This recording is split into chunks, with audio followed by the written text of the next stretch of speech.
ঘন ঘন লোডশেডিংয়ের কারণে আটা, ময়দা, পাটজাত পণ্য, প্লাস্টিক সহ বিভিন্ন কারখানার উৎপাদন চলছে ধীরগতিতে।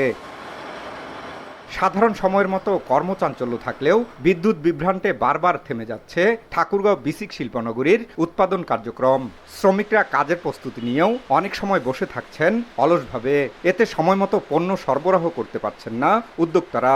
এমনকি দীর্ঘদিন ধরে বিদ্যুৎ সমস্যার কারণে আর্থিক ক্ষতির মুখে পড়েছেন ব্যবসায়ীরা। আমাদের লোডশেডিংয়ের কারণে আমাদের কাজের অনেকটাই গতি কম। মালের চাহিদা আছে, কিন্তু আমরা ঠিকমতো মাল দিতে পারতেছি না। কিছুক্ষণ পরপর কারেন্ট যায়, কারেন্ট নাই, কারেন্টের সমস্যা আছে, কাজকর্ম হয় না। আগের মতো আমরা কাজ করতে শান্তি পাই না, কারণ আগের মতো কারেন্ট থাকে না। আমার ফ্যাক্টরিতে 120 জন শ্রমিক নিয়োজিত ছিল, অলরেডি 15 জন ছাঁটাই হয়েছে।